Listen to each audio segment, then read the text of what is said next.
Hello everyone. तो आज हम लोग पढ़ेंगे अपनी नेक्स्ट कंसंट्रेशन टर्म, जिसको अपन बोलते हैं पार्ट्स पर मिलियन। पार्ट्स पर मिलियन, इसी को अपन पीपीएम से डिनोट करते हैं, मतलब पीपीएम भी बोल सकते हैं अपन इसको, पार्ट्स पर मिलियन को। अब देखो, मिलियन जो होता है ना, उसका सिंपल मतलब क्या होता है। मिलियन का मतलब होता है 10 lakhs मतलब 10 लाख पार्ट्स ऑफ सॉल्यूशन के अंदर कितने पार्ट्स सॉल्यूट के डिजोल्व हैं, उसी को अपन बोलते हैं पीपीएम, मतलब 1 पीपीएम। तो इसका मतलब क्या हुआ, parts of solute, parts of solute dissolved पर मिलियन पार्ट्स ऑफ सॉल्यूशन, पर मिलियन पार्ट्स ऑफ सॉल्यूशन। ठीक है। या फिर अगर अपन मास की बात करें तो अपन इसको ये भी बोल सकते हैं सिंपली कि मास of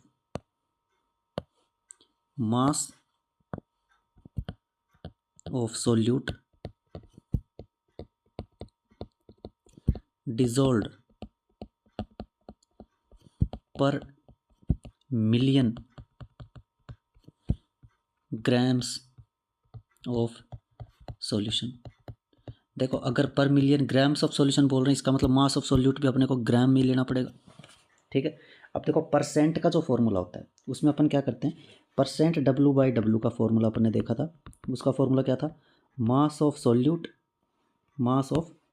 solute divided by mass of solution multiplied bye 100। ये था परसेंट W/W का फॉर्मूला। वो जो होता है वो परसेंट के लिए था, मतलब पर 100 के लिए था, पर ये पर मिलियन के लिए, इसलिए मिलियन का मतलब होता है 10⁶।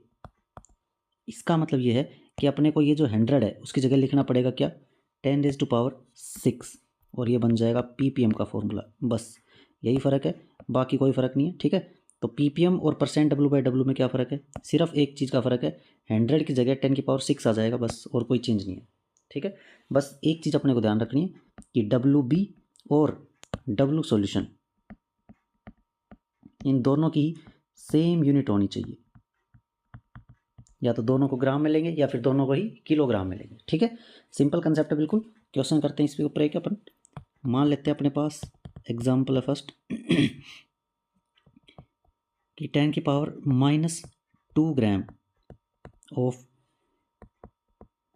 NaOH dissolved in 1000 kg of solution. तो कंसंट्रेशन बताओ पीपीएम के अंदर, तो अपन कैसे कैलकुलेट करेंगे, पीपीएम का फॉर्मूला लगाएंगे। पीपीएम का फॉर्मूला देखो, ये रहा। तो फॉर्मूला क्या है, डब्ल्यू बी कितना है, 10⁻² डिवाइडेड बाय डब्ल्यू सॉल्यूशन कितना है, 1000 केजी में है, इसलिए इसको ग्राम में कन्वर्ट करेंगे, 1000 से मल्टीप्लाई करके, इनटू ऊपर आ जाएगा 10⁶। अब देखो, इसको थोड़ा सा सिंप्लीफाई कर लेते हैं अपन, तो पीपीएम का आंसर अपने पास आ जाएगा, ऊपर है 10⁶, नीचे आ जाएगा, देखो 10⁶ ये है, और ऊपर 10⁻² था, ये नीचे आके क्या आ जाएगा, 10⁻+2। तो अपने पास इसको सोल्व करेंगे तो पीपीएम कितना आया, 0.01 पीपीएम। ये अपने पास आंसर आ चुका है सॉल्यूशन। ठीक है। इतने पीपीएम का सॉल्यूशन अपने पास बनेगा अगर 10⁻² ग्राम NaOH को डिजोल्व करेंगे 1000 kg सॉल्यूशन के अंदर। ठीक है।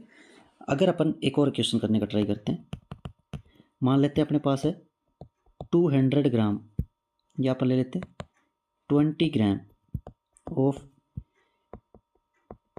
KCl dissolved in 400 kg of solution, और बोले कि पीपीएम बताओ, कितने पीपीएम का सॉल्यूशन बनेगा, कंसंट्रेशन बताओ पीपीएम के अंदर। तो क्या करेंगे, सिंपल फॉर्मूला लगाएंगे, 20 ग्राम दे रखा है अपने को, नीचे है 400 किलोग्राम, इसको ग्राम में बदलेंगे 1000 से मल्टीप्लाई करके, मल्टीप्लाइड बाई 10⁶। ठीक है। अब देखो, जब इसको सोल्व करें अपन करेंगे तो क्या होगा, पीपीएम इक्वल्स टू, इसको मैं सीधा काट सकता हूँ 20 पे। ठीक है। अब देखो, ये अपने पास बन जाएगा 10⁶, और नीचे आ जाएगा 20,000। ठीक है। अब इससे देखो क्या होगा, अपने पास जब इसको कैलकुलेट करेंगे तो 4 0 ख़त्म, अपने पास बचेगा 50, मतलब ppm आंसर आ चुका अपने पास 50 ppm। ठीक है। अब अगर देखो मैं आपको एक सिंपल चीज़ बताता हूँ कि अगर अपने को 1 ppm का सॉल्यूशन बनाना है तो उसका बेसिक मतलब क्या होता है ये बताता हूँ मैं। ठीक है। अगर देखो अपने पास कोई भी एक वो है मान लेते हैं अपने पास कोई भी एक सिंपल, ऐसा समझ लो कि कोई भी एक सिंपल बॉक्स है, ये रहा। ठीक है। इसके अंदर अगर मैं क्या करता हूँ, सॉल्यूशन के पार्टिकल्स अपने पास प्रेजेंट है जिसमें सॉल्यूट और सॉल्वेंट दोनों होंगे। तो सॉल्यूशन के जो पार्टिकल्स है ना वो अपन मान लेते हैं इसके अंदर है 1 मिलियन पार्टिकल्स।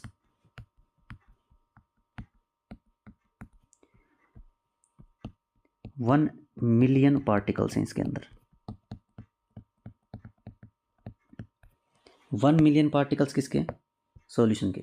इसमें एक पार्टिकल ऐसा है जो किसका है, सॉल्यूट का। ये जो एक पार्टिकल है ना, एक पार्टिकल ऑफ सॉल्यूट, देखो इसका मतलब क्या हुआ, 1 particle of solute present in 1 million particles of solution. इसका मतलब ये 1 ppm का सॉल्यूशन है, 1 ppm का सॉल्यूशन है। तो 1 ppm के सॉल्यूशन का मतलब ये एक पार्ट प्रेजेंट पर million parts of solution, 1 part of solute present पर मिलियन पार्ट ऑफ सॉल्यूशन, इसी को बोलते हैं ppm। ठीक है। अब देखो सेम इसी कंसेप्ट के ऊपर अपने पास नेक्स्ट कंसंट्रेशन टर्म होती है जिसको अपन बोलते हैं पार्ट्स पर बिलियन, इसी को अपन ppb भी बोल देते हैं। तो ये है ppb। अब देखो इसका मतलब क्या हुआ, इसका मतलब हुआ कि parts of solute, parts of solute dissolved पर बिलियन पार्ट्स, पर बिलियन पार्ट्स ऑफ सॉल्यूशन। देखो बिलियन जो होता है ना उसका मतलब होता है 10⁻⁹, मतलब 100 करोड़, 100 करोड़। तो अगर अपन मास की टर्म्स में बात करें तो ppb का फॉर्मूला क्या बन जाएगा अपने पास, mass of solute divided by mass of solution multiplied by 10⁻⁹। ये अपने पास ppb का फॉर्मूला बन चुका है। ठीक है। अगर अपने पास ppb का फॉर्मूला आ गया है तो इसका एक क्वेश्चन करके देखते हैं अपन। जैसे मान लेते हैं अपने पास फर्स्ट एग्जांपल है कि 100 ग्राम of K2SO4 dissolved in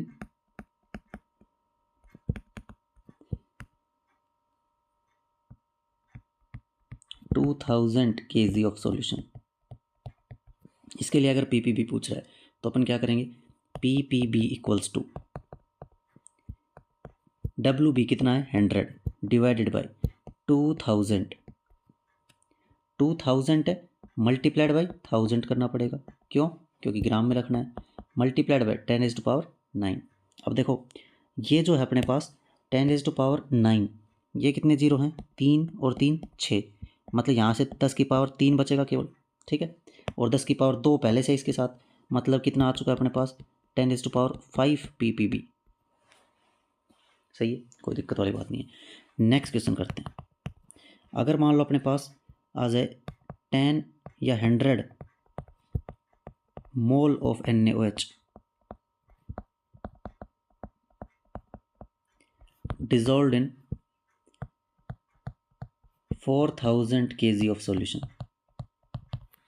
अब पूछ रहा है ppb बताओ, तो ppb कैसे निकालेंगे अपन, ppb डायरेक्ट अपने पास आ जाएगा, wb कितना है, देखो 100 मोल दे रखे हैं इस बार अपन ने, 1 मोल NaOH का मास होता है कितना 40 ग्राम्स, तो 100 मोल NaOH का मास कितना हो जाएगा 40 मल्टीप्लाइड बाय 100, मतलब 4000। तो ऊपर आएगा 4000, नीचे भी आएगा 4000, पर ये किलोग्राम में इसलिए इसको ग्राम में कन्वर्ट करेंगे, मल्टीप्लाइड बाय 10⁻⁹। इसको अपन सोल्व कर लेंगे। देखो 4000 थे 4000 कैंसिल, तो ppb अपने पास आ चुका है कितना 10⁶ ppb, ये आंसर आ गया। ठीक है। अब देखो अगर आपको ये क्वेश्चन समझ में आ गए हैं दोनों, तो अपन 2 क्वेश्चन और देंगे आपको, वो करने का ट्राई करेंगे आप, ठीक है। जैसे मान लेते हैं अपने पास है 20 मिलीग्राम ऑफ